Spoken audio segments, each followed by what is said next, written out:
jag brukar berätta det som att jag började jobba för djävulen. Det finns ju jättestora likheter mellan techplattformarna utifrån att skapa beroendeframkallande produkter. Hur länge ska man liksom härda ut innan man börjar fnula på, är jag på rätt spår?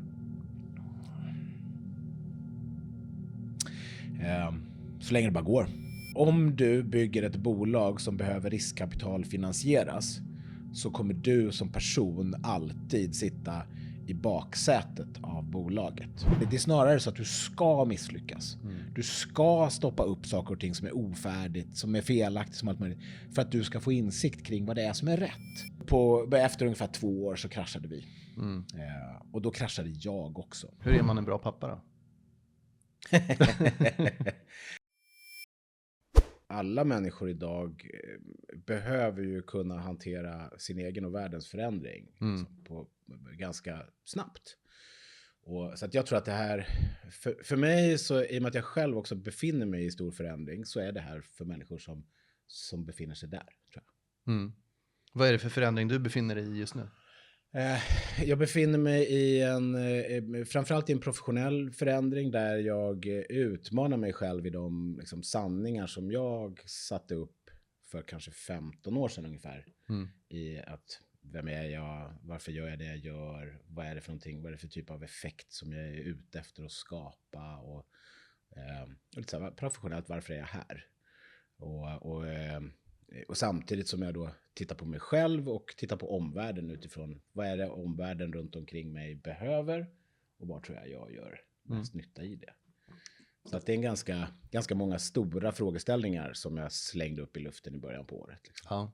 Men de här sanningarna som du intalade själv då för 15 år sedan, som kanske visade sig inte vara sanningar, eller alternativt var sanningar då men inte nu. Ja, det är väl snarare så just. Jag har haft en stark förankring i det som har varit min nordstjärna de senaste 15 åren och känt att det har gjort att jag har kunnat fatta bra, snabba beslut, kunna ta mig till olika ställen professionellt, men samtidigt hela tiden med den förankringen och den stabila plats att stå på. Alltså, jag vet vad jag är här för. Och vad var det då? Och det har varit att göra mig så värdefull som möjligt för entreprenörer och för människor som försöker lösa de viktiga problemen i vår omvärld med entreprenörskap, kan man säga. Det låter ju grandiost och det är fint. Grandiost och fint. Så, och det är väl vad var dina själviska skäl? Ja, det själviska i sammanhanget är att jag mår som bäst när jag är nära människor som jag är värdefull för och där jag kan få den bekräftelsen. Så det finns en del i det här som är att jag har ett visst typ av bekräftelsebehov som också är min styrka och min svaghet i sammanhanget. Att jag mår inte speciellt bra när jag jobbar i ett vakuum av andra människor. Covid var ju fruktansvärt för mig. Du är ingen remote worker-förespråkare? Nej, inte någon förespråkare. Däremot så tycker jag att man ska göra saker på rätt sätt av rätt anledning. Så att på det viset så tycker jag att den remote-delen, där vi har ju lärt oss så jävla mycket om hur vi gör det rätt jämfört med tidigare. Så att jag tycker att det handlar inte om att förespråka, det handlar bara om att för mig handlar det om att förstå sig på mig själv och vad jag behöver för att jag ska kunna vara värdefull för andra och värdefull för mig själv i slutändan. Och det är väl egentligen den viktigaste frågan just nu, där jag utmanar mig själv i hur är jag värdefull för mig själv. För att det här behovet då av att få bekräftelse, av att få input, av att vara nära människor och se och uppleva hur jag gör skillnad för dem. Det är ju svagheten i det är ju att jag blir väldigt beroende av andra. För din egen lycka? För min egen lycka, för min egen välstånd, vad det nu må vara för någonting. Det sägs ju att gåvan är den största lyckan på något sätt. När man själv ger den, inte när man får den. Ja, men exakt. Och det där är väl kanske den här... I julsammanhang i alla fall. Man kan såklart alltid filosofiskt beröra det där ämnet. Så här, är en osjälvisk handling någonsin osjälvisk? Och för mig så har det handlat om att vara ärlig kring hur det hänger ihop. Den ärligheten både gentemot mig själv och gentemot en omvärld har varit så otroligt viktig. Och det i sig har skapat en väldigt bra plattform för värdeskapande av att tillföra den ärligheten Och någonting som jag själv upplevde under lång tid var att så här, fan, kan inte människor satsa på att vara lite mer ärliga mot sig själva? Ta reda på de här djupare, starkare drivkrafterna. Ta reda på vad man har för human design för att då utifrån det kunna bygga sin tillvaro. Vi bygger otroligt mycket av vår tillvaro på det som är kultur och organisation och kontext och saker som vi tror förväntas av oss och så vidare. Och så vidare. Men väldigt sällan så är vi riktigt, riktigt ärliga mot oss själva. Både i mörkret och i ljuset liksom. Och det här med mörkret och ljuset, det är den här klassisk yin och yang, och det finns i sån här manlighetsträning har jag lärt mig också. Men vad är det för vanliga liksom lögner vi berättar för oss själva då? Framförallt så tror jag att vi har otroligt mycket föreställningar om vad andra människor förväntar sig av oss, och att vi sätter det utifrån ett externt perspektiv. Vi sätter de förväntningarna på oss själva, men vi tar egentligen inte ansvar för dem, utan vi säger att det är andras förväntningar på mig. Jag måste bara göra så här. Det är så här det ska vara och så vidare. Var kommer det ifrån, tror du? Det känns ju ganga allmänmänskligt på något sätt, liksom, oavsett bakgrund och så. Det är väl supermänskligt. Så jag tror att vi är så beskaffade, och i grund och botten så handlar det om kanske ett av dagens teman, om den liksom empatiska förmågan av att känna in andra människor, deras behov, och att liksom, det finns en transaktion i empati för varandra, och att vi förväntar oss att vi är empatiska för varandra och för varandras kontext, för varandras välstånd. I grund och botten så handlar det om vår överlevnad. Det är ju så vi är designade. Vi kommer ihop oss för att vi upplever att vi är bättre tillsammans för att överleva. Just det. Och då skapas det strukturer, organisationer runt omkring det där. Men sen har ju vi byggt en värld ganska snabbt under de senaste, beroende på hur du vill räkna, men de senaste 50 åren eller så, där vi är väldigt frikopplade och oftast ifrån det äkta, riktiga, djupa samtalet med varandra. Där vi faktiskt tar reda på vad förväntningarna är, eller vi bestämmer oss för det, eller vi kommer överens om det. Utan vårt samhälle är ju konstruerat på ett sätt som gör att det finns en otrolig konstruktion runt omkring det. Ja, men det är och den tror jag är viktig att titta på, och att liksom utmana sig själv i och så. Men det är ett väldigt individuellt fokus just nu också. Liksom. Alla ska själv förverkliga sig själva. Alla ska liksom gå sin väg på något sätt. Fast ändå den vägen som samhället tycker är rätt. Är det en konstig formulering? Låt mig bara förklara hur jag tänker. Alltså, du har ju en kommersialism som vill att folk ska konsumera. Ja, absolut. Och det blir lite på bekostnad kanske av familjekonstellationen eller samhällskonstellationen. Communityt. Det var väl dit jag ville landa. Ja, nej, men och det där utan någon som helst förvåning tror jag, så är så här, det är så här, för mig så, som vanligt att försöka hitta skala med det jag gör av att vara nyttig för andra och för många i sammanhanget. Så är det klart att den här individualismen är till viss del kontradiktiv gentemot kollektivet. Absolut. Och jag tror att vi har byggt upp av det. Och det är precis tillbaka till den här, vad vi förväntar oss att människor, eller vad vi tror att människor och andra förväntar oss av oss, är mycket av att bygga upp välstånd, lycka. Alltså det finns ju en otrolig fasad i våran tillvaro just nu. Av detta. Så att absolut. Sen tror jag balansen i det här är också att individualismen och till viss del då det som har en negativ konnotation, det vill säga egoismen, i det här att tappa bort sig själv i vad vi tror att andra förväntar sig. Det innebär ju till viss del att man inte är tillräckligt egoistisk. Att man inte tillräckligt mycket tittar på sig själv, utmanar sig själv, tar reda på vad som är bra för dig och ditt ego och se till att skapa det. Utan att vi går runt i den här liksom villfarelsen av att vi ska vara till för andra, och vi ska skapa det som andra förväntar sig av oss. Är du pappa? Jag är pappa. 2 döttrar. En 8-åring och en 4,5-åring. Hur är man en bra pappa då? Du, billion dollar question i sammanhanget. Jag tror först och främst att man är en bra pappa genom att medvetet även där utmana sig själv kring den frågan. Jag tror inte att det finns inte en mall för vad en bra pappa är. I grund och botten så är min tro att jag är bäst som pappa i att hjälpa mina barn att bygga så mycket självkänsla som möjligt. Det tror jag är det som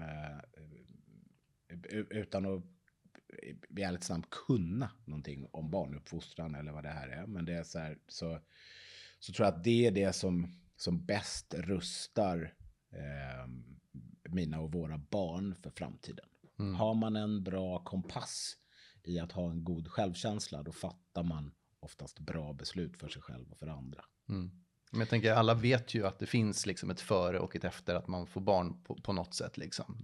När man ser på filmer som ung så fattar man ju också, oj, du har ingen fritid kvar. liksom.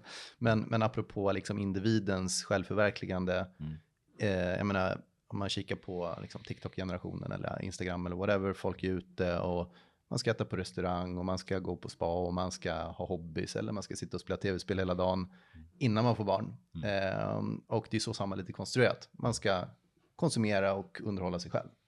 Och när du får barn så ska du då så att säga inte göra det till samma grad, för då är du ju en misslyckad pappa på ett sätt, utan du måste också ta hand och lära upp, som du säger, ge barnen goda värderingar. Och där kan vi till viss del då komma tillbaka till vad vi upplever är vad samhället förväntas av oss och vad andra förväntas av oss och vad rollen förälder innebär.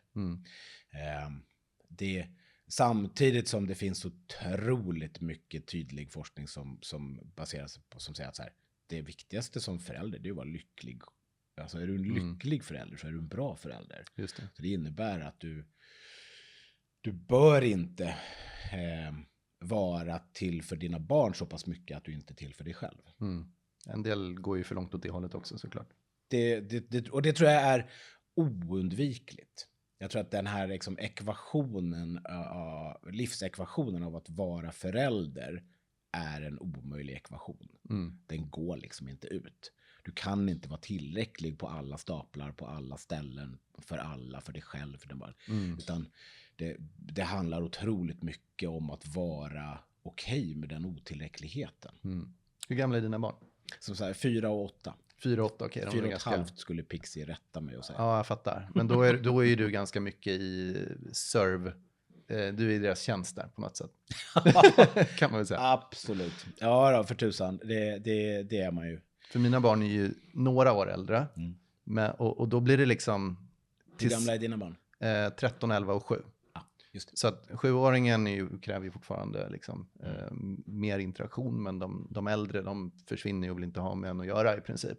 Och då blir det också så, okej, har ni det ni behöver? Jag är här. Och sen så bara, vad gör jag nu då? liksom så här, okej, ska jag ägna mig åt mig nu? Igen. Hur fan gjorde jag med det? Ja, men lite sådär. Och sen så gör man det. Och så att det där, som du säger, den där är ju supersvår. Liksom, att vara tillgänglig men samtidigt inte vara på hela tiden. Hitta den balansen. Och det blir individuellt per barn. Men jag tänkte, innan vi liksom kommer för djupt in i samtalet här, så kanske kan du inte berätta kort din livshistoria och varför du har kommit till de här insikterna? Du nämnde ju dina 3 karriärer, eller dina 3 liv. Så börja där. Ja, jag tror inte jag ska definiera som 3 liv, men när jag tittar tillbaks på liksom varifrån jag befinner mig idag och så jag ser det som att jag har haft 3 karriärer i mitt liv. Den första karriären var när jag gick ut gymnasiet, började läsa data- och systemvetenskap. Jag tror att jag tog 2,5 poäng. Sen fick jag jobb inom IT-branschen. Det här var ju då 93, någonstans. Så att det här var precis i början av liksom internet-eran. 93, fanns det FTP bara nästan? Ja, men precis. BBS. Innan dess så var det BBS och FTP och liksom koppla upp sig mot en fysisk dator och där på den datorn kunde du kommunicera med andra. Men det här med liksom att koppla upp sig på ett nät, det fanns inte riktigt än, utan 95 någonstans började väl det. Liksom. Ja, Netscape 1.0, kan det ha varit 94 eller 95 och sånt? Eller? Ja, det är där i krokarna. Ja. Mitt minne när det gäller de här bitarna är lite luddigt. Ja. Men hur som helst, men poängen är, min första karriär var att jag gick ut i näringslivet och i ett professionellt sammanhang väldigt mycket utifrån en passion för det som den tekniken skapade för oss. Jag hade själv varit lite hacker, jag hade programmerat lite grann, jag hade varit hobbyintresserad av det här. Jag tog den där föreläsningen på datasystemvetenskap, introduktion till databaser, och så gick jag på en intervju och så frågade de mig: Jonas, hur kan du rita upp en databas över en skolasystem? Jag mer eller mindre gjorde copy-paste på den föreläsningen jag gjort, fick jobbet. Det var liksom... Så att jag började som juniorprogrammerare och som ekonomiassistent i ett litet konsultföretag som var på den tiden en sån här mångsysslare inom IT. Man kunde göra allt. Just det. Och sen under 5 års tid så var jag med och växte upp det bolaget till en 30-40 pers. Jag tog en paus, läste medie- och kommunikationsvetenskap i Göteborg, kom tillbaks och blev tillförordnad vd för det här bolaget. Hur gammal var du då? Då var jag alltså 27, någonting sånt. Och sen så blev jag headhuntad, hoppade över till ett jättestort globalt företag. Jag brukar berätta det som att jag började jobba för djävulen. För jag blev IT-chef på Philip Morris i Skandinavien. Just det. Och var med och byggde upp en IT-avdelning, byggde upp en supportfunktion och en verksamhetsbyggande funktion runt omkring det. Över år 2000, allt vad det innebar av att liksom slänga massa pengar på ett problem som än idag är fortfarande högst oklart om det ens var ett så stort problem som vi trodde att det var. Och sen i slutet på år 2000 så fick jag min första riktiga insikt kring att vad fan håller jag på med? Som så många gånger så var jag på en fest, man pratade med någon, jag fick några svåra frågor, det var så här fantastiskt. Jag minns dem än idag, jag önskar att jag kunde berätta för henne hur värdefull hon var. En kompis som sa: Jonas, tror du att du är bra på det du gör? Så, ja, jag tror att jag är skitbra på det jag gör. Tror du att du kan välja vart du jobbar någonstans? Ja, det tror jag absolut att jag kan göra. Det var ju som toppen av IT-bubblan liksom. Så vad menar du, Jonas, om du är så jävla bra på det du gör och om du kan välja vart du jobbar någonstans, varför väljer du då att jobba på ett tobaksbolag? Jag hade liksom inte sett det så. Det var inte ett sånt, jag hade inte valt det på det viset, utan där någonstans så här, var någonstans är mina värderingar? Vad är det jag försöker åstadkomma? Hur vill jag vara nyttig? Så 2 veckor senare så sa jag upp mig. 3 månader senare sprack IT-bubblan. Så att där någonstans så tvingades jag väl ut i utforskandet av att vad fan ska jag göra nu då? Men på Philip Morris där, världens största tobaksbolag väl? Då jobbade du med IT-projekt? Jag var IT-chef på Philip Morris i Skandinavien. Vad var det för typer av projekt, bara för att måla upp en bild? Nej, men det som var liksom piken på det då var, eller först så handlade det mycket om att etablera säljstödssystem och liksom skapa den här typen av sånt som är självklart idag i form av IT-stöd och så i våra verksamheter. Så mycket av att bygga upp det. Jag jobbade väldigt mycket med den europeiska organisationen. Det handlade ju jättemycket om att koppla ihop en jättestor organisation med någon typ av digitalisering som vi kanske inte hade som begrepp då, men som man ser idag. Det är sånt som fortfarande väldigt mycket pågår i många verksamheter. Sen var det stora var ju att jag fick förmånen och uppgiften att designa ett sätt för oss att överleva om alla våra IT-system skulle dö. där med år 2000. Så att jag byggde upp liksom logistiksystem, sätt att redundancy, att vi hade en målsättning att på 2 veckor så ska vi vara up and running, allting ska funka om allt fallerar. Millenniumbuggen, ja. Så det var liksom Y2K-biten där. Och det var ju otroligt värdefullt att få komma in i en verksamhet med den blicken och att liksom återskapa saker och ting. Utan så här, du har ett blankt papper. Du har en av världens största organisationer som levererar liksom fast moving consumer goods. Och allt det ska återskapas på 2 veckor. Hur skulle du göra det? Och så sätter du en plan för det. Den planen blev ju aldrig exekverad. Men det var jävligt häftigt att få göra den planen. Och jag tror att jag önskar inte att jag hade liksom Philip Morris ogjort, och det är framförallt för det här. Jag skulle ju aldrig idag välja att jobba för den typen av företag som skapar den typen av effekt. Liksom. Men det var otroligt värdefullt att få den insikten av att så här funkar världen. Du som då jobbade jämte andra som jobbade på det bolaget, liksom, alltså vad är skillnaden mellan folks inställning till att jobba för ett sånt typ av företag? Är det en del som skiter i det, eller liksom, du kommer ju till en viss typ av insikt där?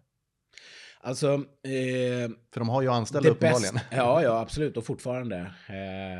Och jag tror att den viktigaste lärdomen från Philip Morris, förutom då det här mer professionella i form av liksom kunskapskrav, jag önskade mig inom IT och affärssystemsbyggande, var hur otroligt stark den företagskulturen är. Okay. När man med ett företag som detta, utan att egentligen anstränga sig, målar upp en vi och en dom och det är vi mot världen perspektiv för hur man bygger kultur och hur man bygger samhörighet och så. Det gjorde att människor har en otroligt stark kultur internt. Kan du ge några exempel på det? Det låter ju väldigt kultigt och intressant. Ja, alltså exemplen är att allt det som man kanske måste jobba för informellt i form av relationsskapande, i form av likriktning, av att människor ska jobba ihop mot ett gemensamt mål och allt möjligt sådant. Det faller sig helt naturligt på ett företag där du hela tiden är angripen för det du gör. Du är frågasatt dagligen, mer eller mindre, professionellt i din verksamhet och personligt och privat i din privata sfär. Och det här var ju någonting som från 98 när jag började där och fram till då 2001 när jag slutade. Så 98 så var det egentligen inte så frågasatt. Philip Morris var en av de häftigaste bolag att jobba på. Marlboro var en av de häftigaste varumärken att jobba med. Man gick före köer, det är så här, på krogen var det liksom VIP-kö bara för att man jobbade med det här. Och man hade det ganska förspänt. Liksom. 2001, då började vi införa regleringar kring att man får inte röka på utserveringar, man får inte med massa varningstexter, det är allt möjligt sådant. Så det skedde en otrolig skillnad över de åren. Så de hade ju ett klädmärke där, Marlboro. De kanske har det fortfarande. Ja, när de inte fick annonsera Marlboro Country-märket var ju inte deras, men det är en passus i sammanhanget. Men man var ju och är ju otroligt bra på att bygga varumärken. Det är ju det som egentligen de här bolagen är som mest på. Produkten och det den levererar är egentligen sekundärt. Det är varumärket som är det viktiga med de här bolagen. Så att det.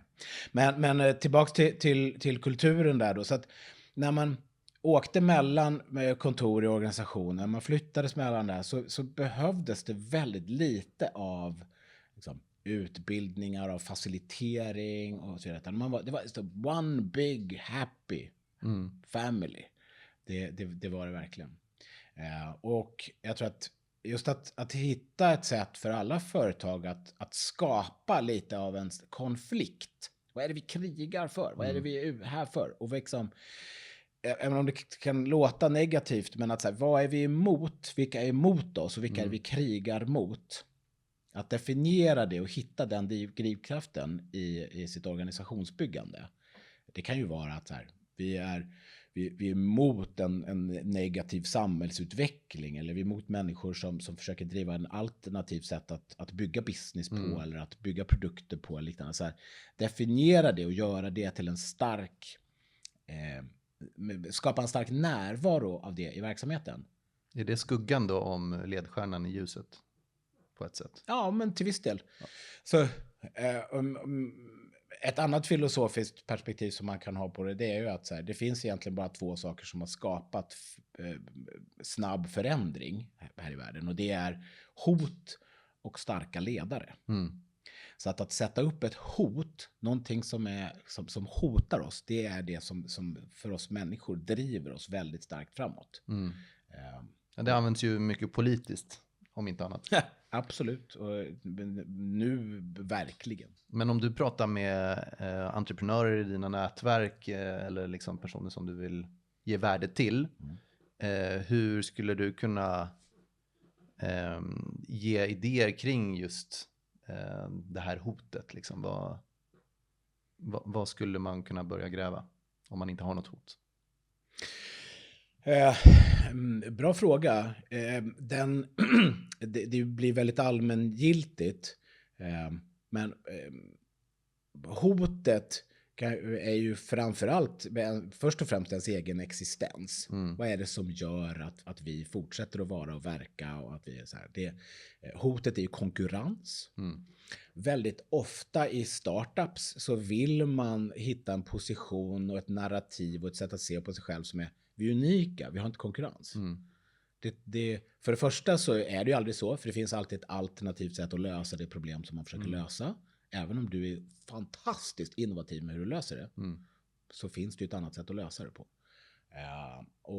Och det finns ju alltid hotet av att en alternativ lösning är det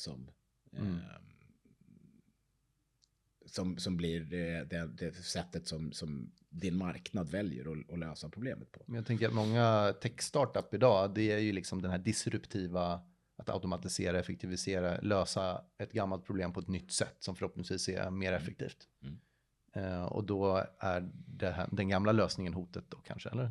Ja, men den gamla lösningen, alternativt så finns det ju säkerligen ganska många andra som också försöker lösa det här problemet på ett nytt sätt. Så att det är klart att det finns... Alla vill hitta sitt sätt att lösa samma problem. Den typen av hot. Och jag tror att just konkurrensen är ju alltid ett sätt att se på att det finns hot. Det finns någon annan som gör det bättre än oss. Och jag tror att det finns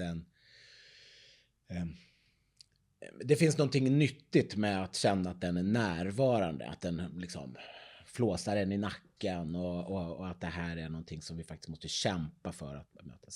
Sen tror jag det andra perspektivet är ju då just utifrån ett samhällsperspektiv som är då Philip Morris-fallet blir väldigt tydligt när det finns liksom ett samhälle som är emot det. Man ska inte använda de här produkterna, de är ohälsosamma. Nej, vi tycker att de faktiskt är bra. Eller rättare sagt att de har liksom fördelar som gör att de är värda att fortsätta och få använda och nyttja och bruka. Så att där finns det ju också ett perspektiv som man kan leta efter.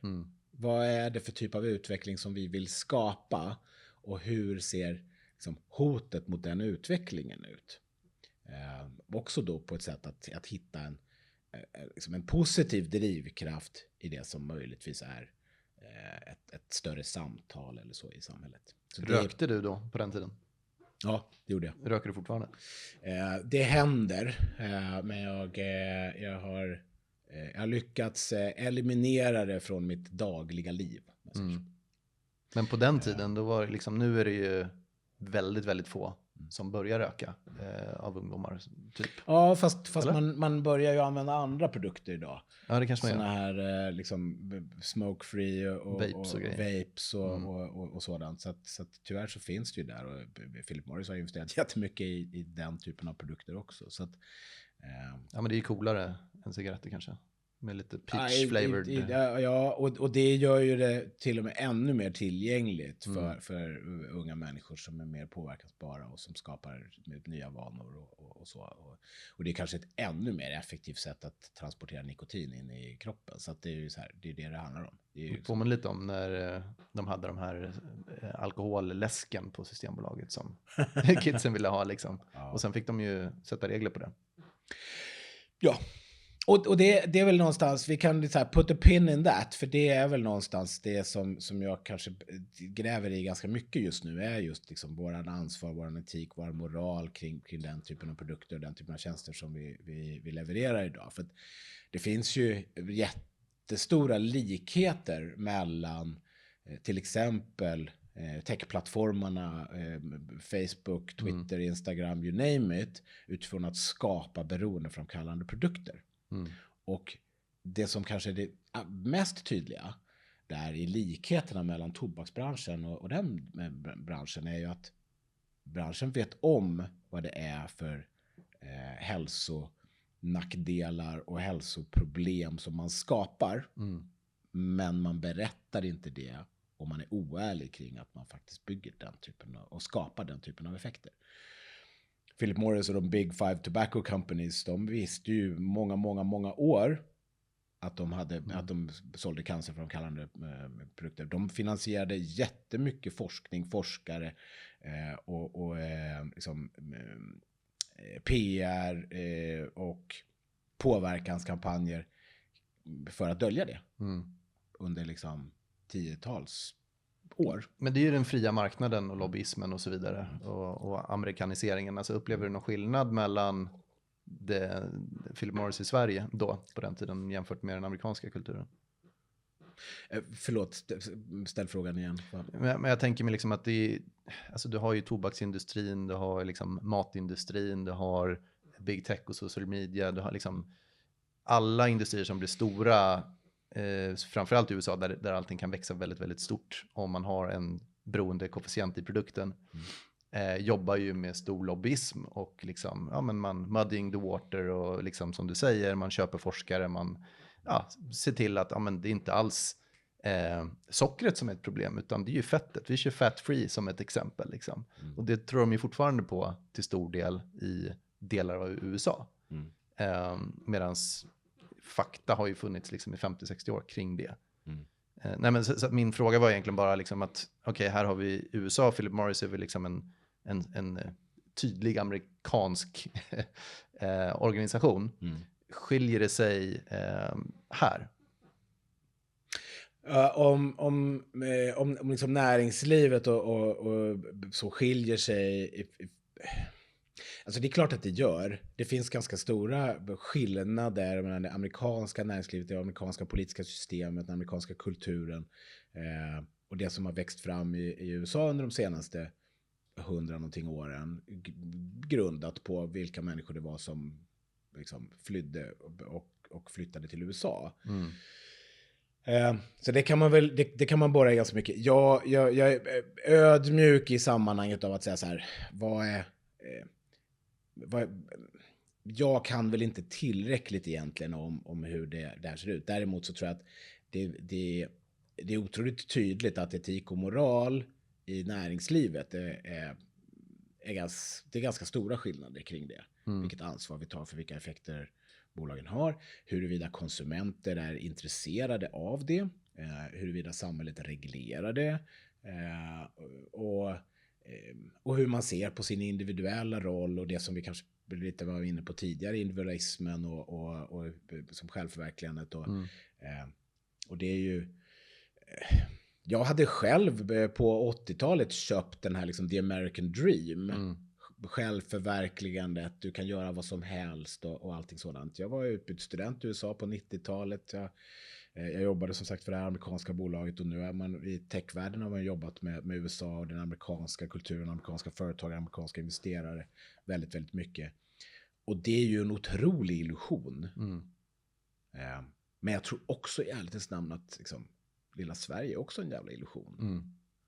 Så de kallar väl oss för socialister liksom, och det kanske vi har varit på något sätt. Men absolut. Vi går ju i Amerikas fotspår. Och de här liksom enkla beskrivningarna av vad samhället är och så. Ja, där finns det ju ett otroligt stort problem i förenklingarna. Och det finns också ett otroligt stort problem med att det är just det som tech och den så här, storytellingen och hur våra produkter är byggda. Det är att vi skapar ännu mer förenklingar. Vi gör oss ännu enklare. Vi hackar våra beteenden baserat på den typen av förenklingar. Och så.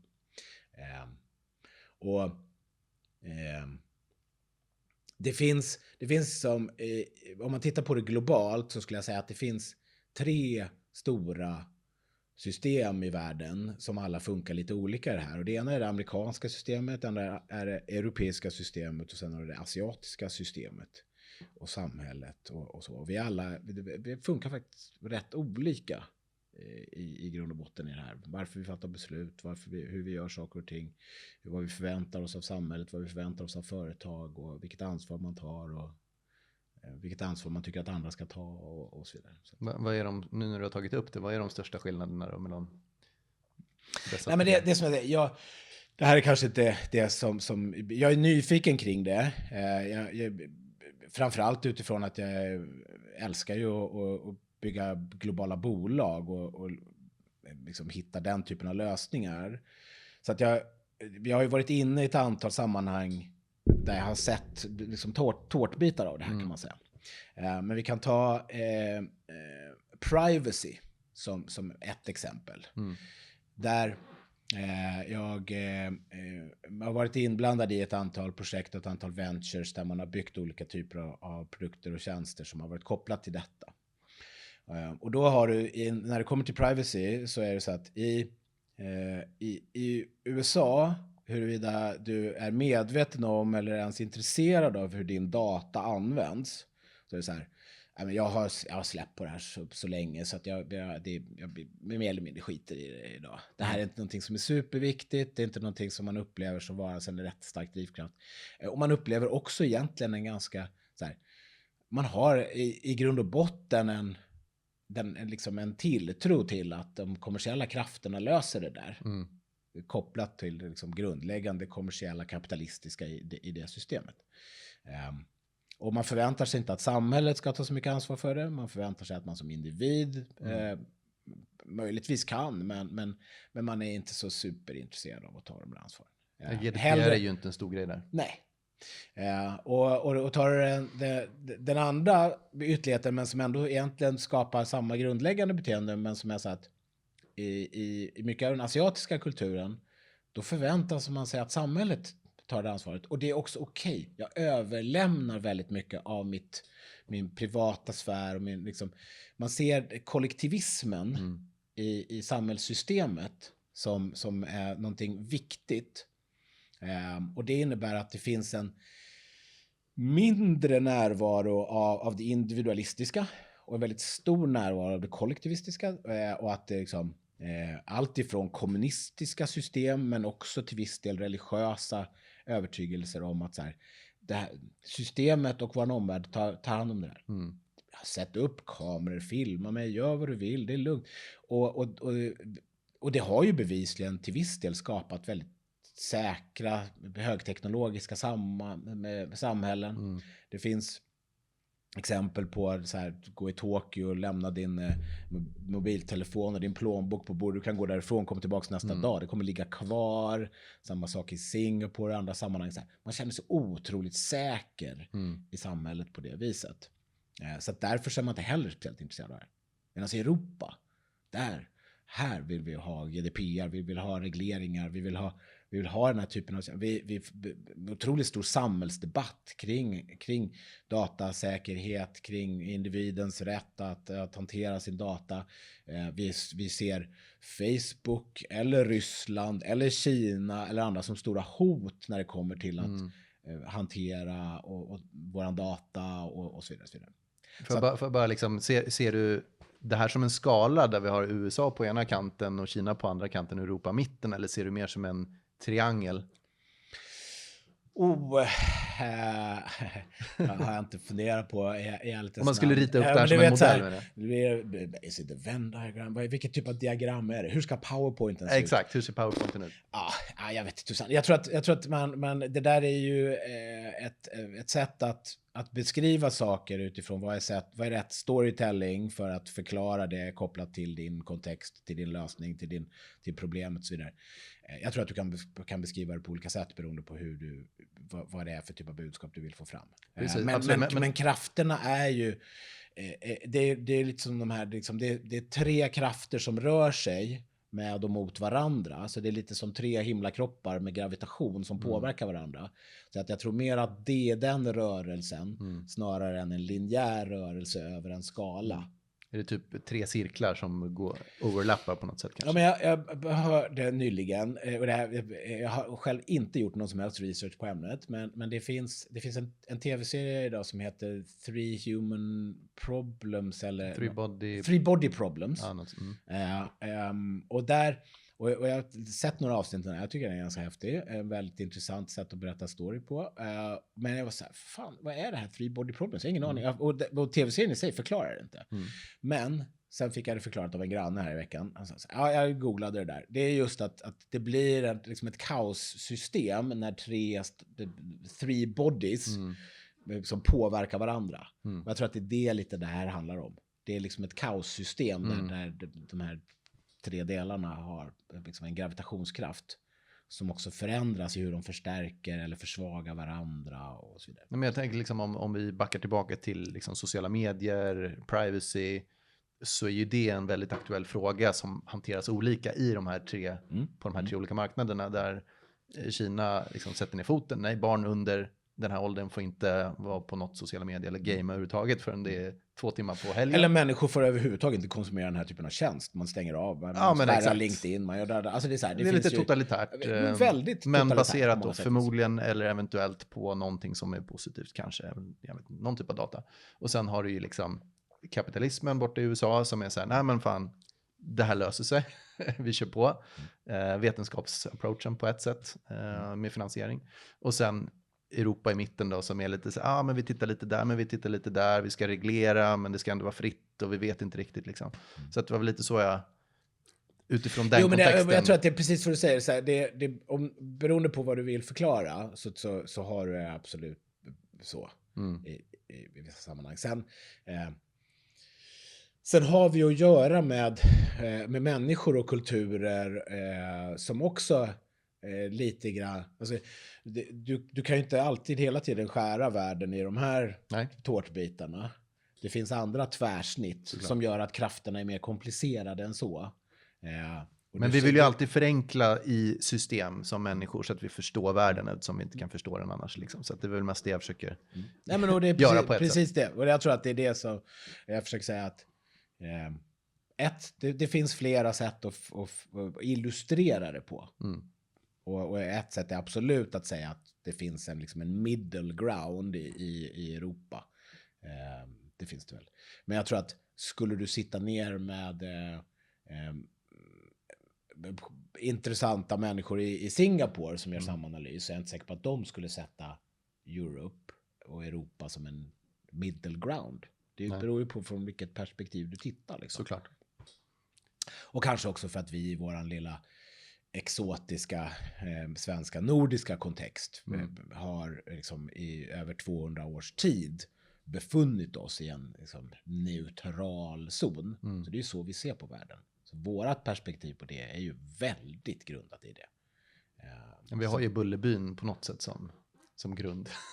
Det är liksom så här isolerat liksom, och naivt. Och... Bullerbyn eller det politiskt alliansfria eller den här som vi upplever då vara då liksom någon slags mellanting mellan socialism och kommersialism och kapitalism och liksom liberalism och sådant. Så att vi är ju en konstant gråzon. Jag tänker bara, det är liksom, man kan ju gå in lite på politik, men det är ju mycket politisk pajkastning och det är mycket liksom, precis som du var inne på, kulturellt. Man kan bygga starka lag genom att skapa en vi mot dem. Och det är exakt det som egentligen alla partier och alla som pratar politik på YouTube exempelvis gör. Det är alltid istället för låt oss prata. Men nog om det. Vi kan väl backa ner lite till, för vi har gått igenom 2 av dina liv. Vi gick igenom första karriären, IT-karriären, IT-bubblan, IT-eran.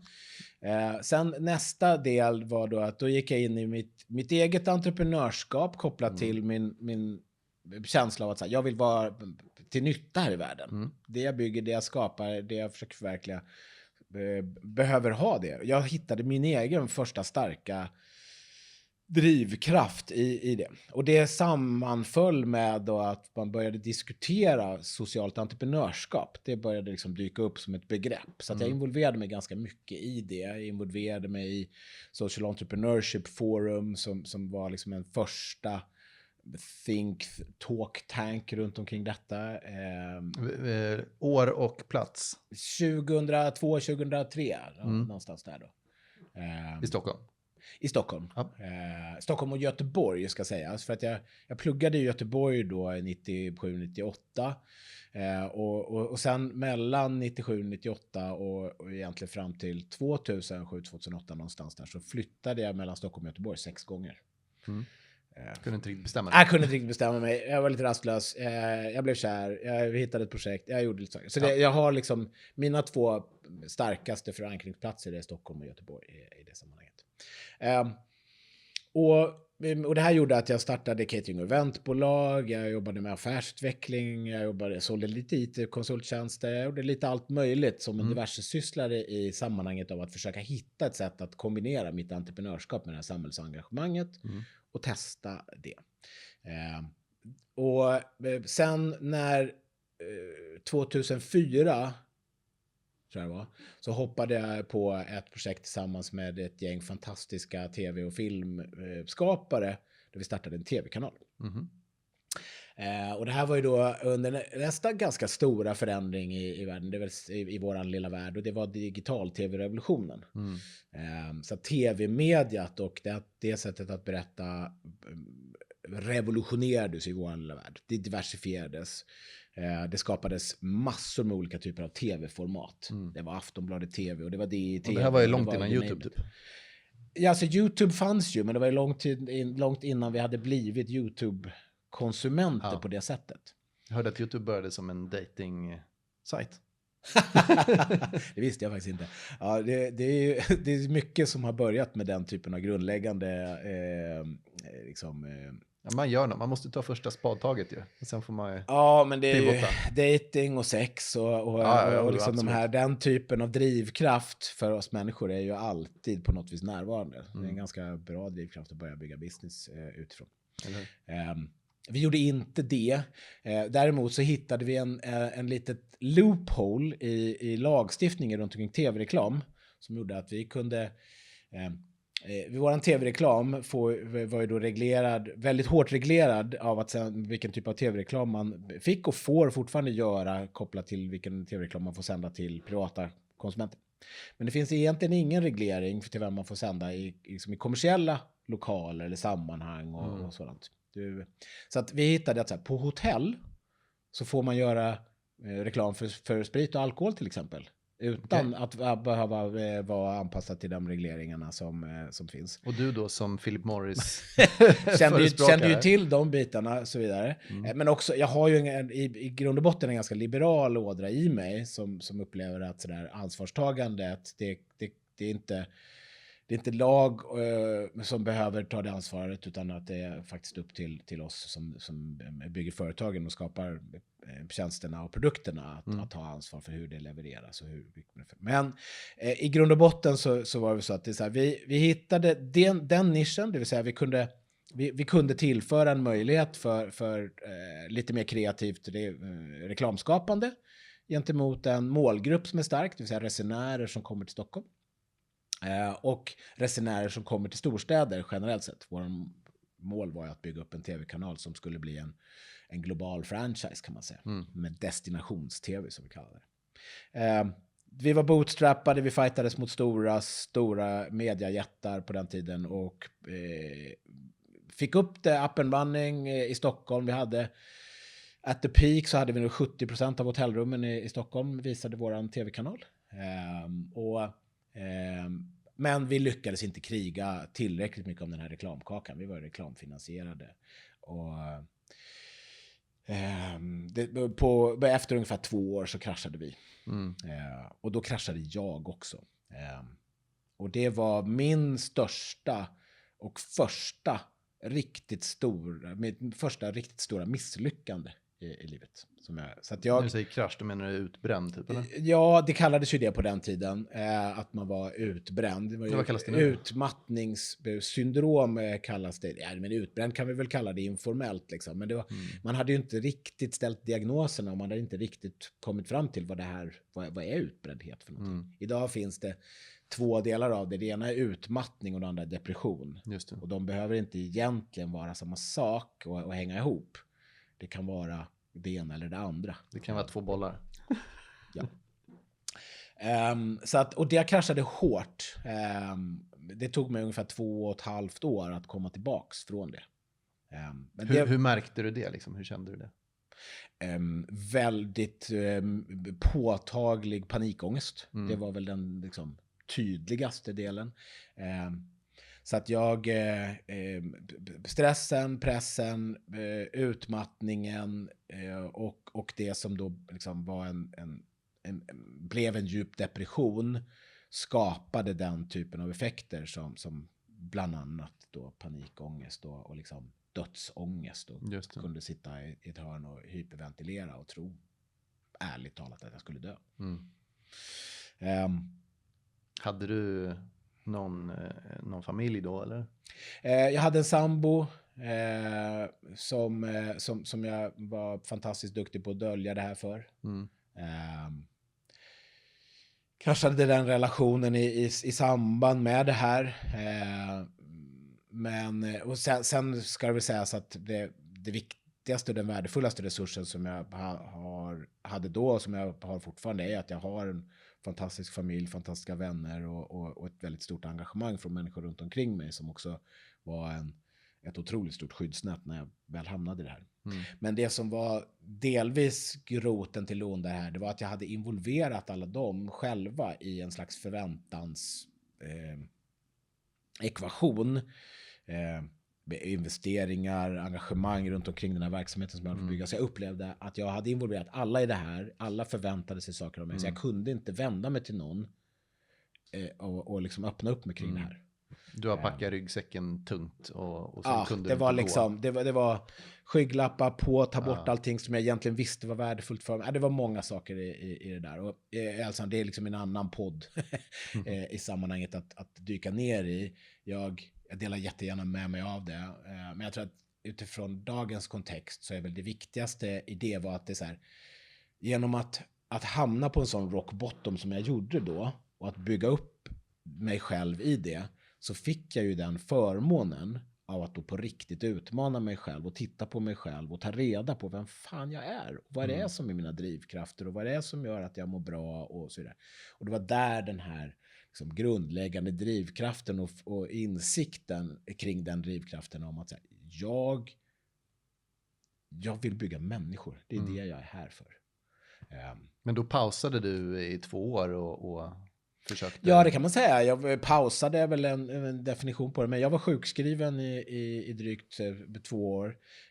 Jag arbetstränade mig tillbaks genom en fantastiskt engagemang från 2 stycken personer. David Enmark som finns idag, driver en fantastisk restaurang som heter David at Home, och en kille som heter Nils Berg som tyvärr inte är med oss längre, som gick bort för ett antal år sedan i ALS.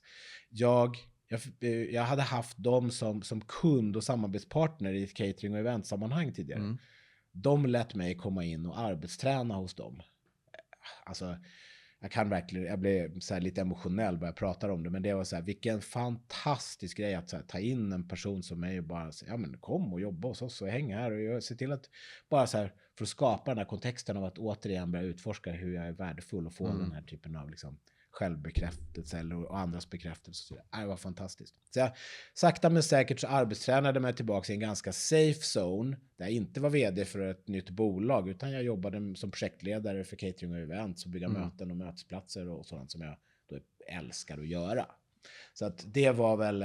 Vitt skilda branscher. Ja, för fasken. Alltså, om någon någonsin så här har en möjlighet att göra en sån sak och jag för någon annan att så här, ta in någon under dina vingar, låt dem vara ett sammanhang och göra saker där de är så här värdefulla när de behöver det. Fan, gör det. Alltså, det är så här, det är det finaste, en av de finaste saker jag har fått i mitt liv, det var den typen av engagemang från någon i liksom ett professionellt sammanhang.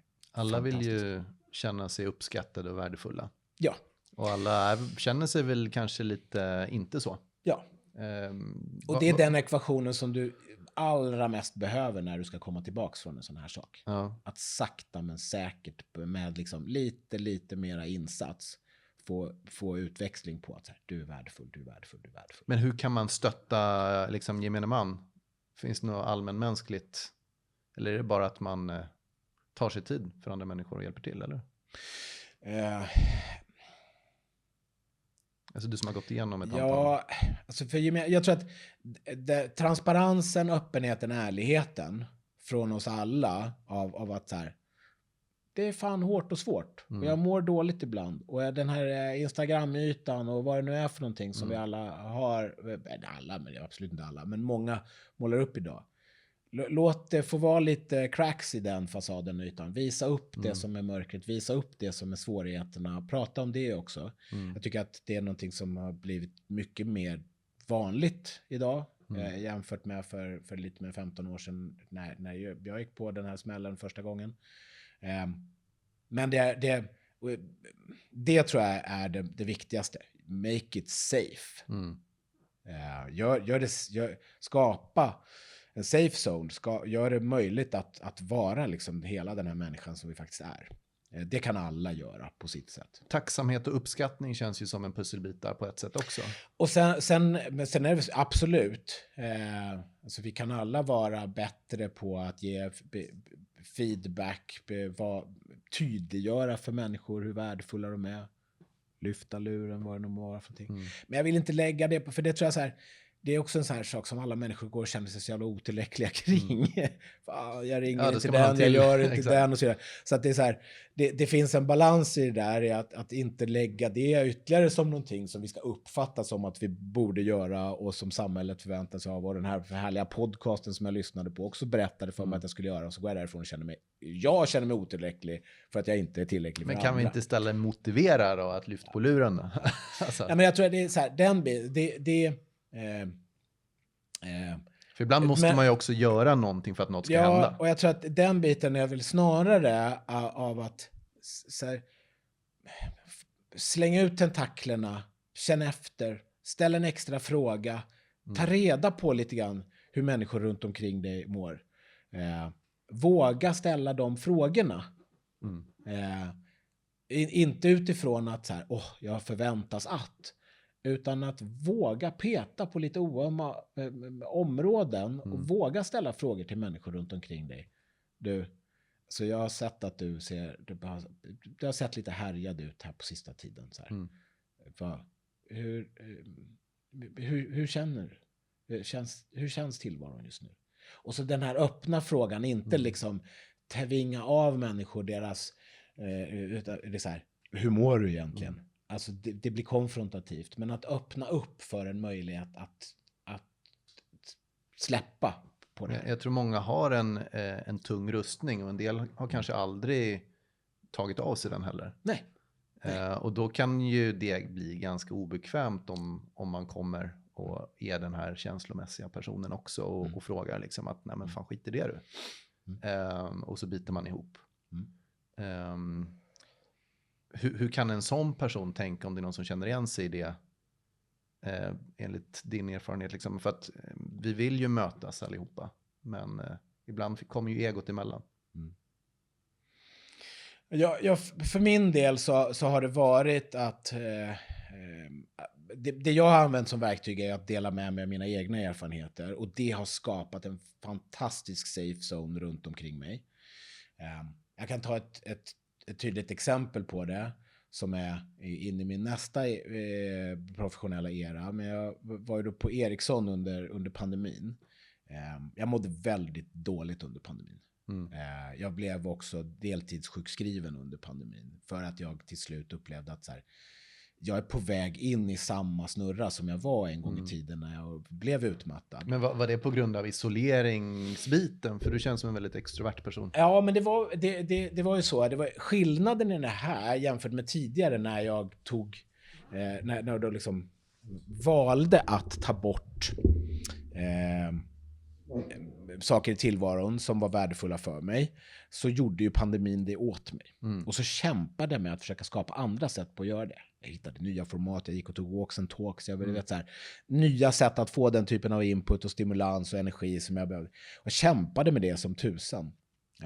Men det i sig tog mer energi än det skapade. Och sen var det kopplat till att jag var föräldraledig under den här tiden också, vilket på ett sätt var fantastiskt, eftersom man fick ju ägna väldigt, väldigt mycket tid och engagemang åt sitt barn och sin familj och mina barn under den tiden och så. Det var väldigt bra. Men sen när jag kom tillbaks till jobbet, då hade jag någon slags otrolig förväntan. Så här, nu ska jag tillbaks in i hetluften, in i den här världen, jag ska få stimulans. Och så funkade det inte. Nej. Så det var så här, och då drog jag liksom i bromsen. Förklara, funkade inte? Nej, men jag funkade inte. Det var ganska enkla saker i tillvaron när min organisationsförmåga, saker som så här, kognitiva förmågor, jag bara så här, jag kände mig otroligt oförmågan att göra väldigt grundläggande saker. En släng av Alzheimers på något sätt. Nej, men bra jämförelse. Jag gick faktiskt på en minnesutredning på Karolinska för att ta reda på huruvida jag hade tidig demens. Okay. På den nivån var det. Liksom. Men kom du fram till varför? Eller liksom var det bara att du inte... Alltså, vad berodde det på? Nej, men det berodde på var ju då delvis då att jag har i mig den här liksom, my human design behöver den här typen av input. Och när jag inte får den energin, när jag inte får den stimulansen, så finns det en del av mitt beteende som börjar liksom fokusera på fel saker. Det är stress och det är press och det är liksom kopplat då till viss del till en depressionsgen, om man nu ska, beroende på hur man nu vill förklara det. Så att det finns en del sådana förklaringar. Jag valde att gå på det här på ett sätt av att så här, skapa utrymme för återhämtning, se till att gå i terapi, hjälpa mig själv att hitta verktygen. Och efter många års försök så hittade jag också meditation och liksom den typen av... Så att det handlade om var att utmana och skapa sätt för mig att ge mig energi så att min kropp, även min hjärna och min liksom, hjärna och hjärta kan funka. Liksom, inte bara musklerna. Men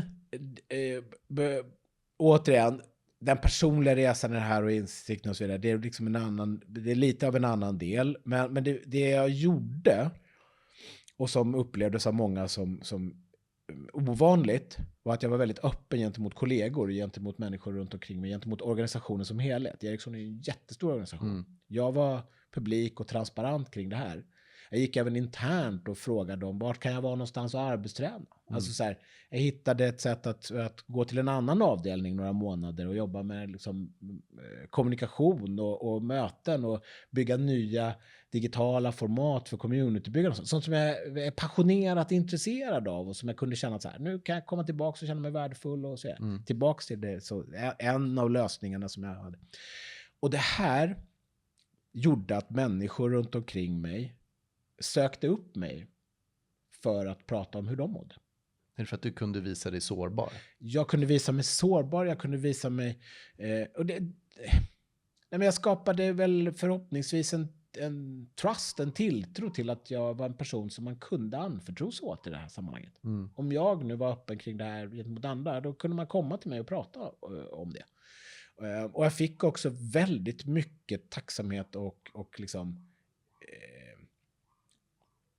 bekräftelse på hur värdefullt det sättet att hantera det här på var för andra runt omkring mig. Så att för mig så har den öppenheten av att prata om det på det här sättet eller på andra sätt eller några, det är väl det som har varit viktigast för att människor ska kunna känna att de kan komma till mig. Huruvida det här är ett sätt för andra, I don't know. Men det är nog min viktigaste lärdom i det sammanhanget. Sen tror jag att det finns andra som är bättre på att säga här finns 10 andra sätt också att göra det här på. Det finns alltid någon som är bättre på allting. Men liksom, det här har varit, det är mitt verktyg i verktygslådan som hjälper mig själv och hjälper andra, och det är ju tillbaka till vem jag vill vara och vad liksom. Jag tänker liksom, är det här någonting som man kan uppmuntra organisationer kulturellt, eller är det mer att det bör komma från en individ? Otroligt viktigt att man får välja själv. Hur transparent man vill vara kring sin hälsa och kring det som pågår runt omkring en. Herregud, jag är ju en superextrovert person. Så att jag väljer att göra så här, det är liksom, det passar ju mig utomordentligt bra. Det är också liksom, det blir ju till och med ett verktyg för mig själv i återhämtandet. Jag tror generellt sett att öppenheten kring den här typen av utmaningar, att som organisation göra det möjligt att vara safe i dialogen med sina anställda och med sina medarbetare och i team och sådär. Det är viktigt. Det är viktigt att ledare är transparenta och öppna och engagerade i det här. Men man måste få göra det på sitt sätt. Det får ju inte vara ett dogma eller ett liksom så här, alla sjukskrivningar måste vara publika. Nej, det verkar inte så himla hälsosamt heller, så att säga. Men det är onekligen så att vi fortfarande springer runt med merparten av oss på våra arbetsplatser och har imposter syndrom. Liksom. Att vi tror att vi inte är värdiga för det vi gör, och att vi tror att vi snart blir påkomna och alla möjliga saker. Så det finns ju massor med saker som pågår i våra strukturer som gör att vi oundvikligen gör människor deprimerade och utbrända och utmattade och allt möjligt. Man får leva med sitt självtvivel och självförakt, och det är okej. Absolut.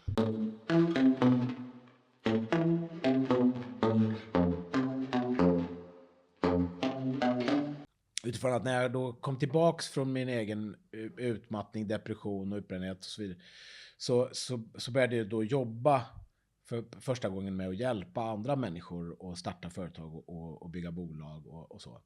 Och då följer ju egentligen pusselbitarna på plats för mig.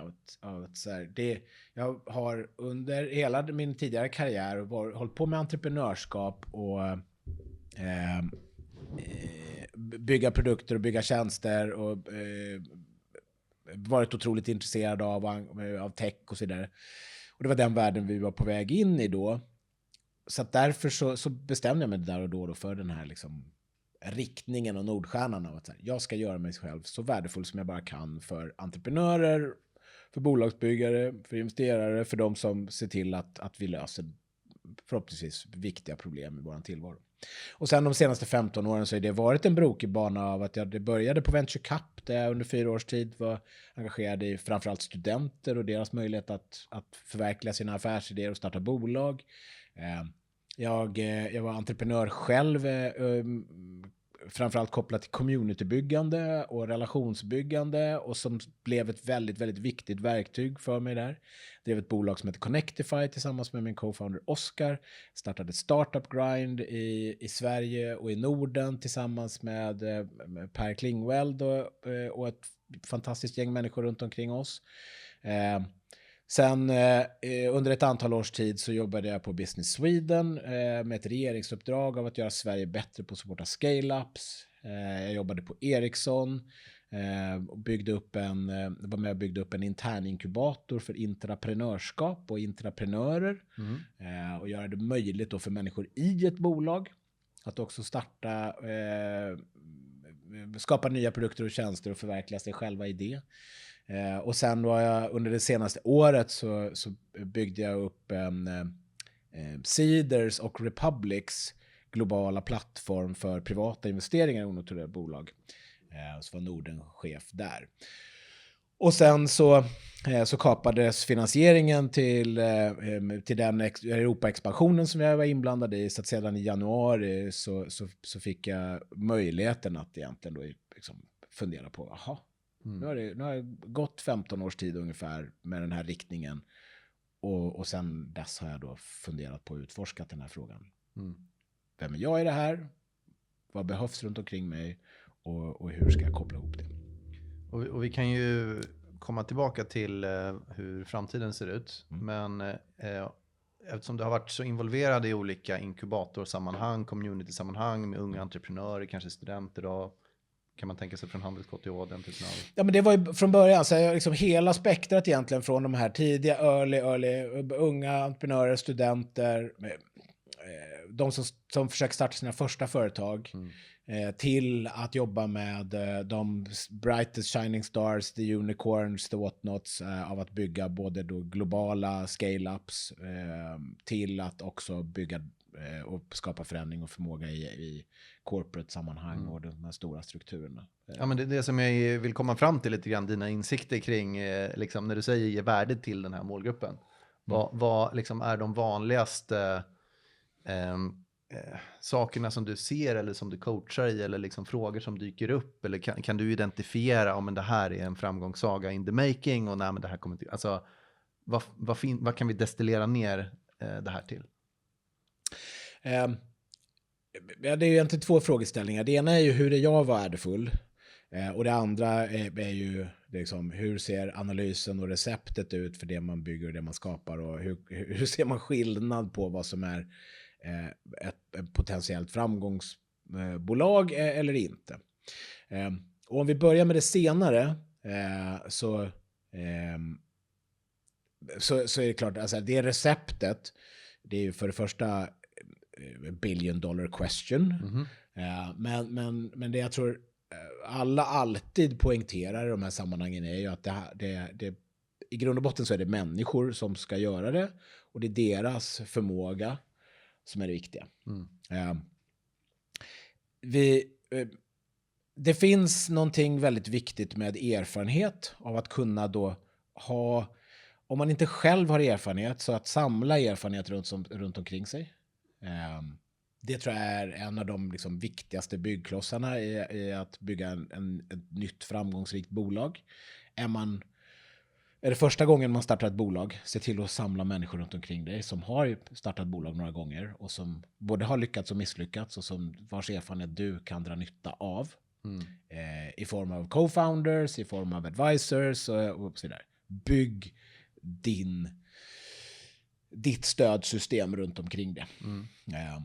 Och var inte själv i det hackandet och i den fighten, utan hitta dem som du kan stå shoulder to shoulder med, som du kan armkroka med, som man kan supporta varandra. Det är alltid det absolut viktigaste. Sen är det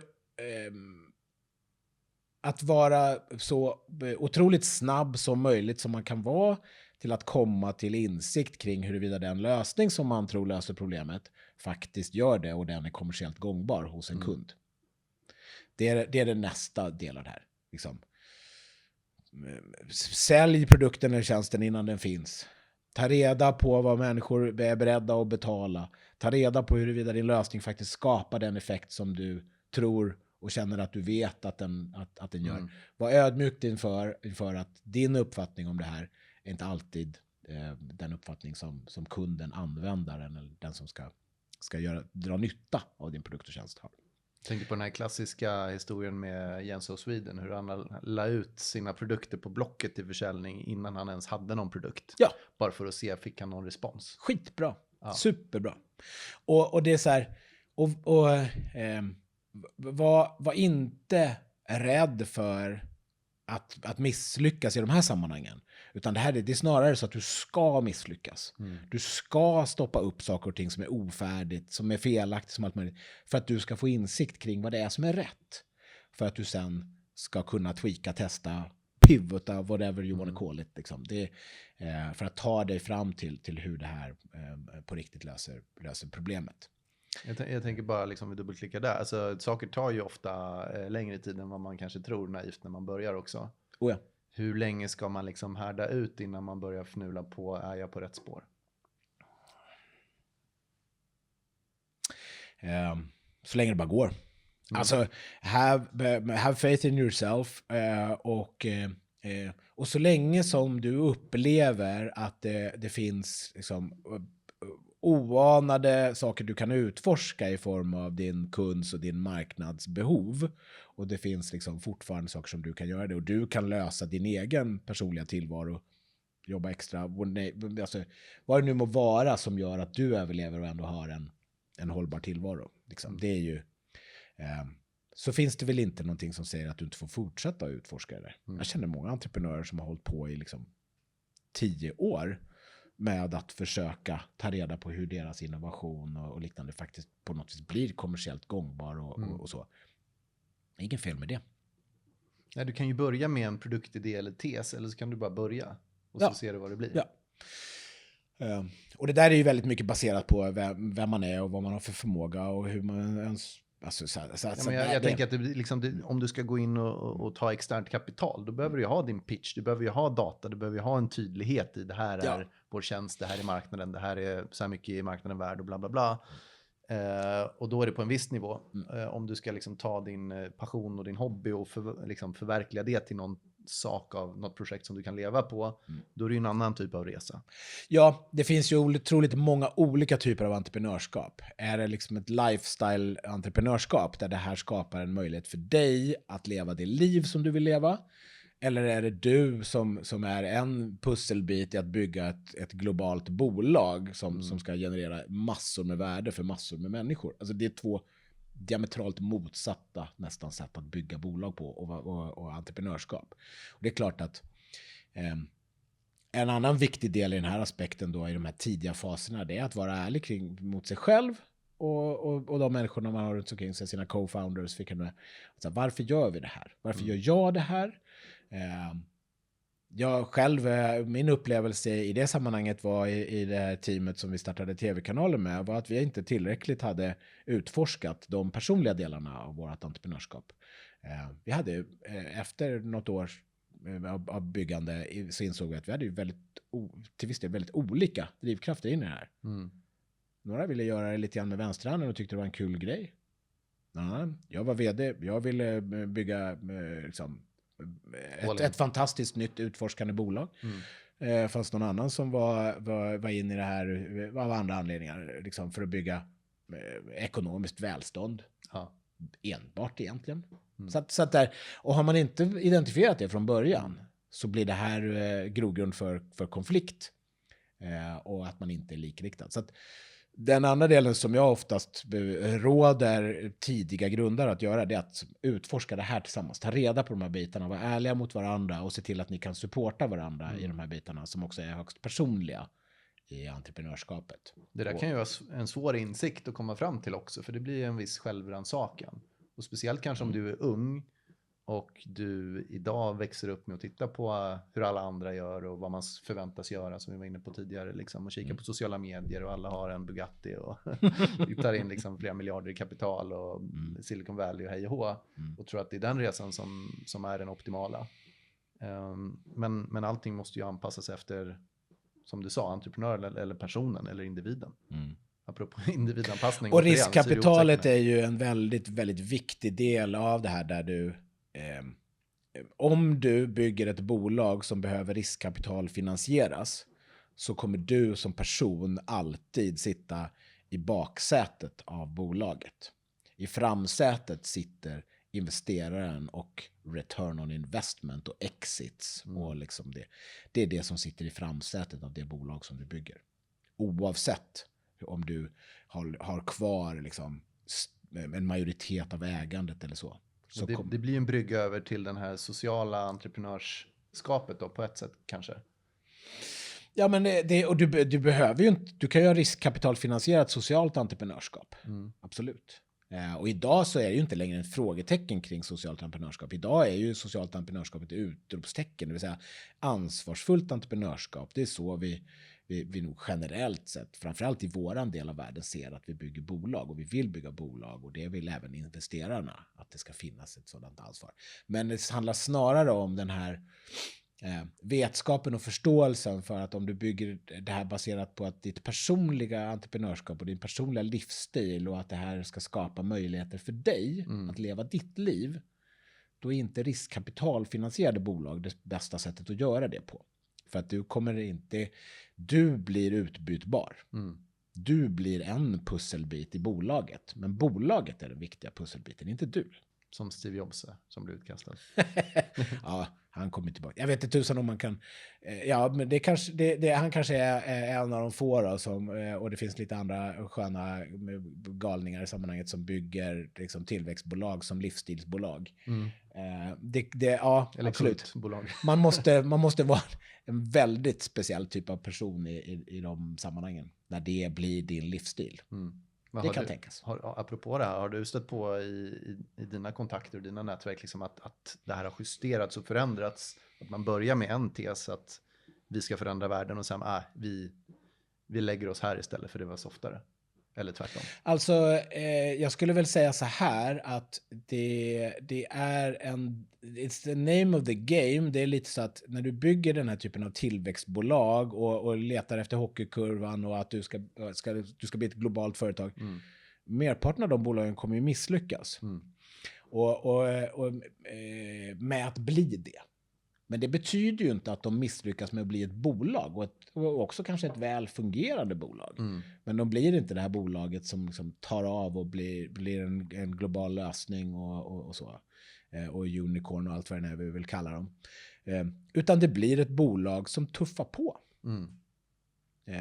Det blir kanske ingen börsnotering eller någon grandios exit för de här investerarna och så vidare, utan att det blir vi brukar beskriva det som bolag som flatlinar. Där du tar av, du får en viss product market fit, din produkt, din tjänst, du kommer börja kunna sälja den till... Men det fortsätter att tugga på. Du fortsätter inte på den här extrema tillväxtkurvan. Och det är inget fel med det. Det är absolut inget fel med det. Sen kan det vara så att det var inte det du ville göra. Ja, och då måste ju du hitta ett sätt kanske att komma ur det. Ja, apropå förväntningar så att säga. Och det kan vara så. Det finns ju några exempel på det här. Och jag tycker att det är ett väldigt ansvarsfullt sätt att agera på. Om man nu vill bygga ett sånt bolag, upplever att det här inte riktigt funkar och man själv inte vill vara del av att tugga på, ja men lägg ner då. Och gör det på ett ansvarsfullt sätt. Så här, ja men jag har fortfarande 100 miljoner i kassan av de där 300 miljonerna som jag tog in. Ja men ge tillbaks de pengarna då. Stäng ner och istället för att bränna slut på varenda krona och stå och banka huvudet mot väggen och skapa någonting som liksom fortsätta att kämpa för någonting som du kanske inte själv tror på eller så. Så att vara ärlig mot sig själv och sitt bolags förmåga att göra det man har sagt att man ska göra. Och vara ärlig med det så tidigt som möjligt så att man faktiskt skapar förutsättningar för människor att få tillbaka lite pengar och sådär. Jävla bra sätt att bygga trust på istället för att bränna slut på varenda spänn. Känns som det är ganska ovanligt att det händer. Det är ovanligt, men det finns ett antal riktigt bra exempel på det. Och så att jag tror att så här, se det i alla fall och så här, ärligheten kring att så kan man också göra. Och det tar du investerarens synvinkel på det, så kommer du att gå därifrån med otroligt mycket trust hos den investeraren. Och har du också haft en tydlig dialog med din styrelse, med dina ägare och så där om den här typen av förmåga, din progress, så blir inte det här någon förvånande. Det blir liksom inget beslut som förvånar någon, utan det är snarare så här, ja men vad bra. Då tar vi den här påsen pengar och så funderar vi på vad vi gör med den för att ja, men det är bra för en lösa ett annat problem eller vad det var. Det gäller inte att känna det som ett misslyckande då. Så att det är väl det är klart att den möjligheten finns ju. Men till syvende och sist så är det ju så att du är inte alltid i den kontrollen. Så att det kan ju lika gärna vara så att i ett sånt sammanhang så blir du utbytt. Och så får någon annan ta vid. Just det. Och det är det man ska veta när man bygger riskkapitalfinansierade bolag.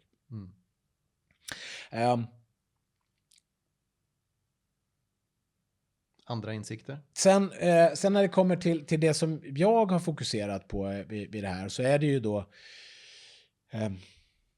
att jag har försökt sätta mig själv i ett sammanhang där jag å ena sidan träffar och har träffat så otroligt många bolag och nu under så pass många år, så att jag har ju en förmåga och att omsätta den erfarenheten i värde. Så att jag är ju på det viset ganska generell i mitt sätt att liksom hjälpa entreprenörer och så. Jag har oftast insikter, kunskap, erfarenhet, kontakter kopplat till flesta olika bolagstyper och flesta olika typer av produkter och tjänster och så. Så att den här liksom, how can I help you? Av att fundera på vad är dina viktigaste problem just nu? Och så sätter vi oss ner en halvtimme och funderar på om jag har någon kontakt som jag kan hjälpa dig, eller om jag har någon insikt som kan hjälpa dig, eller vad man säger. Det är mitt sätt att agera utifrån ett one-on-one perspektiv. Identifiera vad som är de viktigaste problemen och huruvida jag har någon typ av kunskap eller resurs kopplat till det. Ibland har jag det, ibland har jag det inte, såklart. Så det är liksom, det är så jag försöker agera on a one-on-one basis. Sen har jag ju då, eftersom jag har haft den här ambitionen av att göra mig så värdefull som möjligt, så har jag ju försökt att titta på vad sätter jag mig på för plattformar, vad sätter jag mig för sammanhang där jag kan ha utväxling och skala på att jag fortfarande bara är lilla jag. Just det. Och där blev ju, ja men precis, tillbaka till den gamla databasen där. Och där blev ju då relationsbyggande och communitybyggande det sättet som jag har upplevt mig själv som mest värdefull och som också jag har kunnat systematisera och titta på det. Så jag började då i samband med att vi startade Startup Grind och så började jag liksom, innan communities var ett jättestarkt begrepp och någonting som vi förstod oss på så himla mycket, så började jag väl experimentera och lite hobbyforska på det området. Pratar vi analoga, digitala, hybrid? Vi pratar communities i dess mänskliga form. Inte utifrån dess liksom, vilken plattform de befinner sig på. Det mest grundlägga är så här: varför bygger vi relationer med varandra? Hur funkar vi? Och väldigt mycket kopplat till, om man nu vill att relationer ska byggas och att community ska formas och skapa effekt. Vad finns det för olika typer av roller i det? Och hur kan man agera för att få det att hända? Så att den mest grundläggande i det var att koppla ihop purpose, rituals och storytelling. Av att vi som människor vi samlas kring purpose. Och det är det här mest grundläggande, vår överlevnad till att börja med. Men sen att vi känner samhörighet kring att om vi har samma syfte, samma målsättning, samma värderingar. Så vi som människor så samlas vi kopplat till det. Sen om man kan medvetet eller omedvetet samordna actions kopplat till det syftet, så kan vi också börja förstärka varandra i att uppnå syftet. Och det finns liksom fundamentalt, tittar du på religion till exempel, supertydligt hur det här hänger ihop, både formellt och informellt och medvetet och omedvetet. Men den sista pusselbiten som man kanske inte alltid tänker på lika mycket, det är storytellingen kopplat till det här då. Att det berättas historier av människor och de som är en del av communityn om hur syftet och actions, handlingarna, ritualerna hänger ihop. Så att när du får de här tre att hänga ihop och du kan som supporter av eller som organisation eller vad du kan stötta och göra det enklare för människor att ta actions och berätta historier, och du skapar ett lager av ledarskap kopplat till syfte som förstärker den biten och som kan stundtals likrikta men oftast mest lyssna och reflektera och återkoppla kring syftet och purpose till communityn. Om du kan agera med de två rollerna, då kan du få communities att börja skapa effekt gentemot det här syftet. Så det var liksom det mest grundläggande jag kom fram med till att börja med. Att om man förstår sig på de här pusselbitarna och den här grundläggande designen, då kan du börja titta på liksom din kommunikation kopplat till det här. Du kan titta på hur du bygger plattformarna kopplat till det här. Du kan bygga mötesplatserna, de fysiska mötesplatserna kopplat till det här och så vidare och så vidare och så vidare. Allt med det som grund egentligen. Så det är så här, det är det jag fortfarande väldigt, väldigt mycket går igång på. Att få det här att hända. För det är så jäkla häftigt när människor kommer ihop sig och helt plötsligt så börjar de liksom göra saker en masse. Bara så här, based on the design. Eller liksom, Startup Grind var en fantastisk häftig upplevelse kopplat till det. Där liksom målsättningen var att bygga pay it forward-kultur. Otroligt fluffigt. Pay it forward, definiera. Ja, den här sätt där du i ett sammanhang, pay it forward är väl att kunna dela med sig av det man har och har fått i livet till andra som kommer efter dig. Just det. Och det är väldigt mycket det som är en av så här, secret sauce of Silicon Valley och andra framgångsrika ekosystem kring entreprenörskap och så. Det är att väldigt många människor upplever att de finner värde och hittar purpose i detta. Så ett startup grind är och är fortfarande grundat på de grundvärderingarna av att hjälpa andra innan man hjälper sig själv, att ge först innan man tar någonting själv, och kanske för mig det absolut starkaste, make friends not contacts. Att se till den liksom relationsbyggandet för relationens skull snarare än för transaktionens skull. Och det är väl också en så här en av mina absolut viktigaste lärdomar i det här, och en av de absolut viktigaste lärdomar som har gjort mig till den jag är idag, är att jag idag alltid försöker att bygga relationer baserat på att relationen är det viktiga. Sen vad det leder till för så transaktioner, ja, det får vi se. Det blir inga på du kanske köper någonting imorgon av mig, eller så köper jag något av dig. Who knows? Eller om 10 år. Så att mitt liv är verkligen fantastiskt strösslat med otroligt många stories runt omkring liksom hur de här relationerna har lett till fantastiska oanade resultat över tid. Liksom. Och det är väl det som jag har fokuserat på i många sammanhang när det kommer till entreprenörskapet och entreprenören. Att skapa den typen av sammanhang där människor bygger den typen av relationer och alltså får anade och oanade resultat av det. Det är långsiktigheten istället för kortsiktigheten på ett sätt. I en relation. Ja, om absolut. Du tänker en försäljningsprocess där du säger nej jag är inte intresserad, och så lägger säljaren på luren istället för att försöka etablera någon typ av kontakt liksom. Att man gillar personen. För det så stöter man på den här personen i ett annat sammanhang 5, 10, 15 år senare. Och då har man fortfarande en god bild. Ja just fan, vi pratar om det här. Det är fortfarande inte aktuellt, men jag ser att du håller på med de här grejerna. Fan vad nice. Nej men verkligen. Och så här, bygg trust, bygg förtroende. Det är den viktigaste valutan vi har oss emellan liksom. Finns det, ja då kan vi göra oanade saker på det. Jag tror då behöver man väl bottna lite grann i sina värderingar, vad man står för själv, så att man kan liksom ha en integritet i det man pratar kring. Och det första är i det här sammanhanget är att man måste vara ärlig i det här. Så du kan inte bygga den här typen av relationer för att du intellektuellt vet att du ska göra det.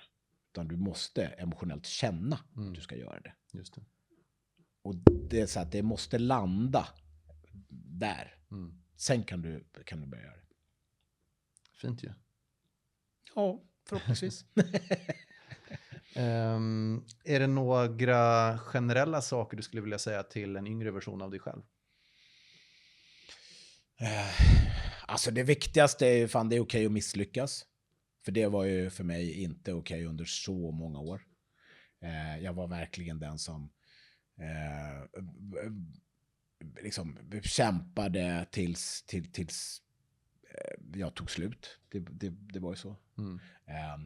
Och jag hade önskat att jag hade fått uppleva och gett mig själv möjligheten och tillåtelsen att uppleva några liksom light misslyckanden innan jag kraschade det här bolaget och kraschade rejält, för det var ju sån jävla krasch.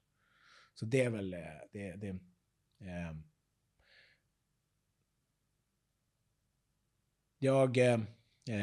jag är inte den som typ av person som liksom tittar så mycket bakåt och jag funderar ärligt talat inte så mycket kring vem jag var liksom. Jag funderar mycket, mycket mer kring vem jag ska bli och vilka råd jag ska ge till mig själv idag för att bli någonting framgent snarare än vad jag skulle ha sagt till mig själv.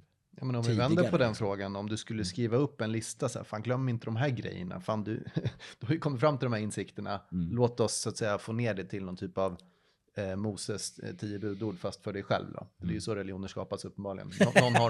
Någon har kommit till livserfarenhet och sen så var det den fadersgestalten som genom storytelling blev en gudomlig figur.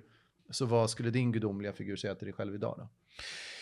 Ja, men den gudomliga ängen på den axeln skulle nog säga att glöm inte bort dig själv, av att liksom mata dig själv, ge dig själv det du behöver, ge din kropp, din själ, ditt hjärta, ditt intellekt, allt det som den behöver. För jag är fortfarande fantastiskt dålig på det. Och jag behöver bli mycket, mycket bättre på det. Någonting som jag nu kanske upplever när jag har blivit 50 bast och så här känner att men alla de här delarna behöver ju liksom underhåll för att kunna fortsätta leverera på the mission. Liksom. Så det skulle nog vara ett antal liksom, byggstenar i det till att börja med. Make yourself resilient. Liksom. Det är otroligt viktigt. Men som jag varit inne på tidigare, ärligheten gentemot mig själv. Var ärlig gentemot dig själv med dina styrkor och svagheter. Och se till att vara ärlig mot dig själv, och sen kan du vara ärlig mot andra kopplat till det.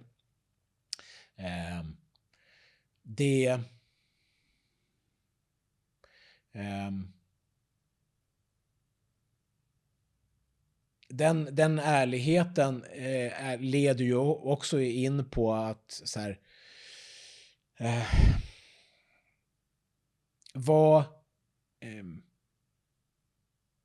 det är okej att vara egoistisk, även om man nu har den här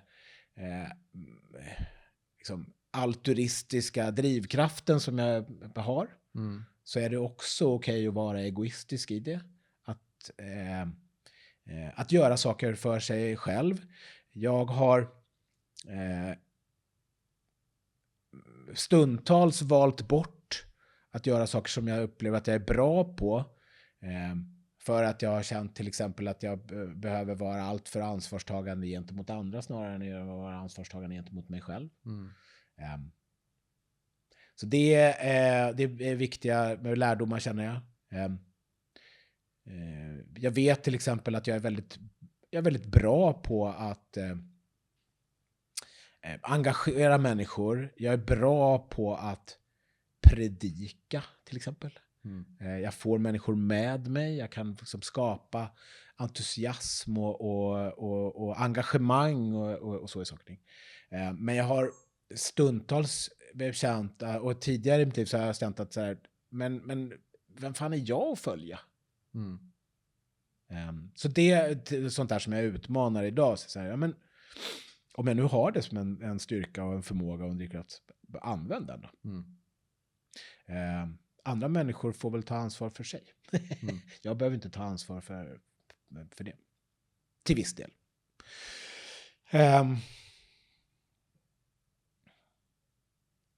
Sen slutligen, så för att sätta någon slags personlig kontext på det också, så är det väl så den här, när vi pratar om familj och när vi pratar om föräldraskap och sådant, så är det väl den här liksom, det är okej att vara otillräcklig liksom, där också.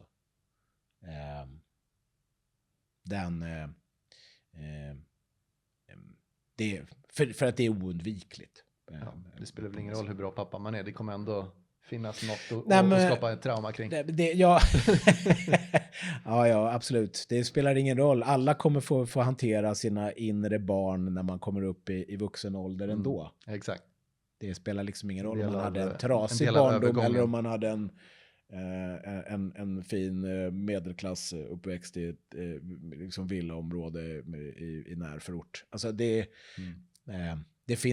kommer finnas saker som alla behöver hantera i det också.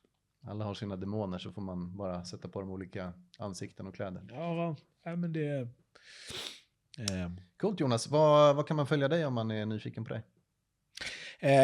Ja, det bästa är väl att om man utifrån ett professionellt perspektiv så ska man såklart connecta med mig på LinkedIn. Gör dock så genom att säga någonting. Inte bara den här connect, för att det bygger bara ett opersonligt, oengagerat nätverk där vi känner inte varandra. Så att connecta med mig på LinkedIn men berätta också för mig varför och starta samtalet. Liksom.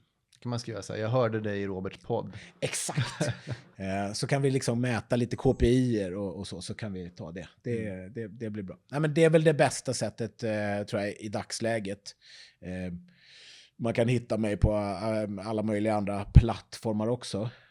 Och där kommer jag nog, när jag väl har landat i det här the future purpose of me, vilket jag hoppas är ganska snart, så kommer jag väl att börja bli lite mer aktiv där också. Så att det finns väl jonas@almeling.se går alltid att mejla på. Snyggt.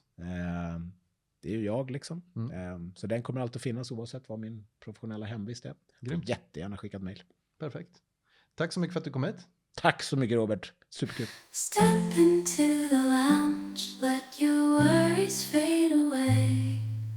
We'll find melodies, guide you through the day. A rhythmic escape among the coffee and the books.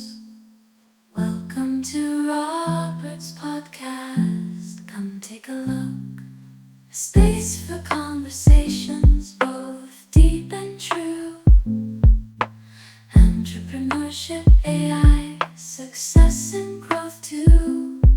Intelligent guests sharing wisdom and insight.